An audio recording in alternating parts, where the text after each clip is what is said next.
ওই কোরআন সর্বোচ্চ সর্বশ্রেষ্ঠ কিতাবকে রব্বুল আলামিন লৌহে মাহফুজের মধ্যে রেখেছিলেন।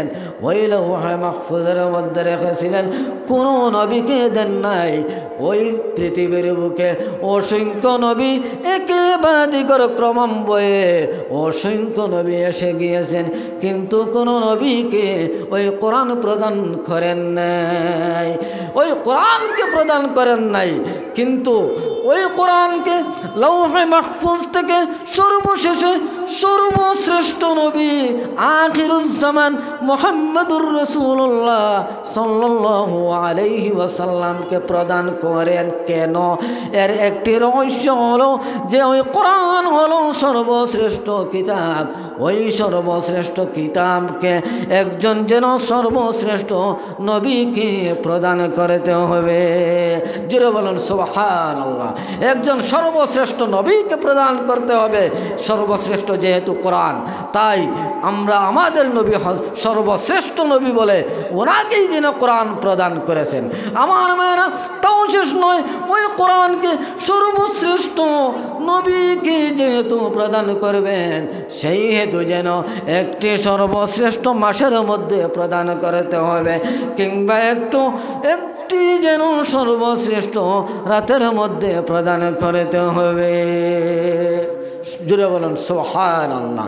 কোরআনের মধ্যে রব্বুল আলামিন বলেন, ইন্না আনসালনাহু ফি লাইলাতিল কদর।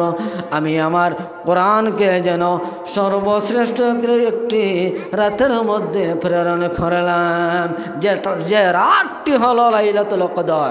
আমি লাইলাতুল কদরের মধ্যে আমি আমার সর্বশ্রেষ্ঠ কোরআনকে সর্বশ্রেষ্ঠ নবীর কাছে পাঠাতে গিয়ে আমি যেন একটি সর্বশ্রেষ্ঠ রাতের মধ্যে প্রেরণ করলাম।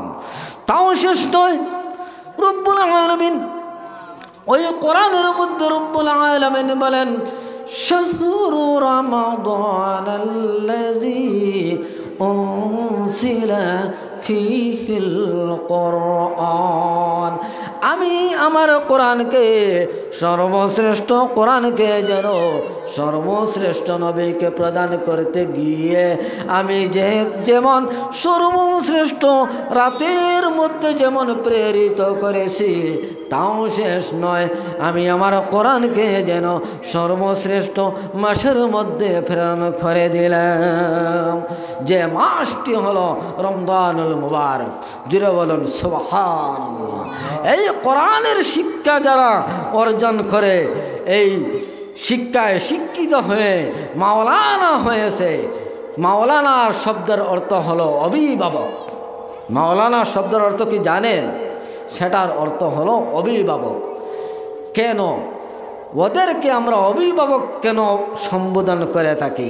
ওরা হলে আমাদের শরঈ বিধানের অভিভাবক, ওরা আমাদের শরঈ বিধানের শরীয়তের অভিভাবক বলে আমরা ওদেরকে মাওলানা ডেকে থাকি। কিন্তু আপনারা একটি কথা লক্ষ্য রাখবেন, আপনারা যে বলুন মোল্লা, সেই মোল্লা শব্দ কি জানেন? সেটার অর্থ কি জানেন? সেটা কি কোনোদিন আপনারা মেপেছিলেন পাল্লা দিয়ে? ওই মোল্লা যে শব্দ, ওই শব্দের যে অর্থ, ওই অর্থের যে ময়লাটুকু আমি নয়। এই মোল্লা শব্দের অর্থ হলো যে বিশ্ববিখ্যাত কণা জন্মা প্রগাঢ় মহৎ জ্ঞানী যিনি, উনি হলেন মোল্লা। যেমন মোল্লা আলী কারি রহমতুল্লাহি তাআলা আলাইহি। এই মোল্লা শব্দটুকু যাকে মনে হয় তাকে দেবেন না, গুনাহগার বলবেন। যাকে ইচ্ছা তাকে মোল্লা বলবেন না, গুনাহগার বলবেন। আমার মায়েরা, রাসূল করিম সাল্লাল্লাহু আলাইহি ওয়াসাল্লাম বলেন, যে ব্যক্তি কোরআনের শিক্ষা অর্জন করতে গিয়ে যদি কোনো ব্যক্তি যদি মারা যায়, ওই ব্যক্তি যেন জান্নাতবাসী হয়ে যাবে। তাও শেষ নয়, কোনো ব্যক্তি কোরআনের শিক্ষা অর্জন করতে গেল আল্লাহর হাবিব বলেন সে যেন ওই জান্নাতি তো সুগন্ধি অর্জন করে করে থাকছে। জোরে বলেন সুবহানাল্লাহ। এই হলো যে মাদ্রাসার শিক্ষা, মাদ্রাসার প্রতি আমরা একটু গুরুত্ব দেই।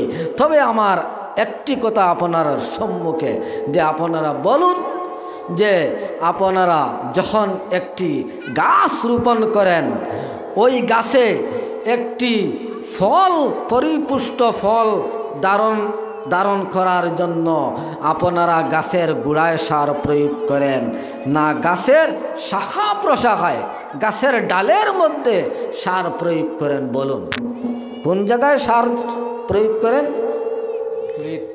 গাছের ডালে শাখা প্রশাখায় সার প্রয়োগ করলে কি ভালো ফল ধারণ করবে? কখনোই না। সার প্রয়োগ করতে হলে আপনারা গাছের গোড়ায় সার প্রয়োগ করতে হবে। এবারে বলুন গাছের গোড়া কোথায়? শিক্ষার ব্যাপারে গেলে গাছের গোড়া হলো প্রাথমিক শিক্ষা, যেটা হলো মসজিদে যেটা শিক্ষা প্রশিক্ষণ দেওয়া হয়, সেটা হলো শিক্ষণীয় গাছের গোড়া। আর আরেকটি গাছের গোড়া হলো শিক্ষণীয় গাছের গোড়া, জড় হলো মা। কে বলছি? মা। আপনার অনেক শিক্ষা এমনি হয়ে যায় যেগুলা শিক্ষা কি আপনাকে দেওয়া লাগে? ভাষা শিক্ষা, অনেক প্রকারের শিক্ষা আপনার জন্মগতভাবে হয়ে যায়।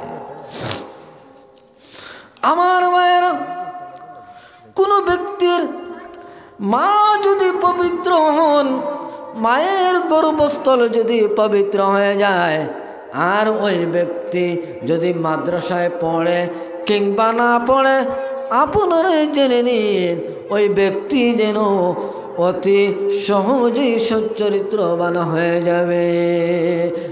জোরে বলেন সুবহানাল্লাহ। কোনো ব্যক্তি মা যদি পর্দার মধ্যে থাকে না, ওই মা যদি চুলটুকু এলোমেলো করে তার শরীরটুকু বের করে ওই রাস্তা দিয়ে হেঁটে কিংবা বাজারের মধ্যে চলে গিয়ে যদি একটি সন্তান প্রসব করে, তাহলেই জেনে নিন ওই সন্তান যেন কুসন্তান প্রসব করবে। সেই সন্তানকে আপনি মাদ্রাসায় দিয়ে যে মাদ্রাসার শিক্ষা ইলম তার ভিতরের মধ্যে যে প্রবেশ করিয়ে দিবে তা অসম্ভব। সে হলো তেঁতুল মূলার মধ্যে বাঁকা, তেঁতুল মূলার মধ্যে বাঁকা। একটি ডিম যদি আপনি,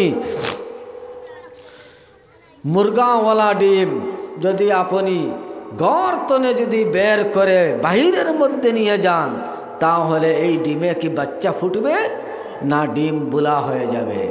বলুন আপনারা মুরব্বিয়ানে আজম যারা আছেন তারা অবশ্য সঠিক বলতে পারবেন, ডিমটি বুলা হবে না বাচ্চা ধারণ করবে? আমার মায়েরা, ওই ডিমটুকু যদি বুলা হয়ে যায়, ওই ডিমের মধ্যে যদি বাচ্চা প্রসব হয় না, আর কোনো মহিলা যদি তার সমস্ত শরীর আপাদমস্তক ওই বেগানা পুরুষের সাথে এলোমেলোভাবে ওই একটি সন্তান যদি প্রসব করে নেয়, তাহলেই ওই মহিলার যে সন্তান প্রসব হলো ওই সন্তানটিকে বোলা ডিমের সন্তান হবে না, সচ্চরিত্রবান হবে। জোরে বলেন সুবহানাল্লাহ। আমার ভাইরা, আমার কথাটুকু আপনারা নারাজ হবেন না, আমি আপনাদেরকে হক কথাটুকু বলার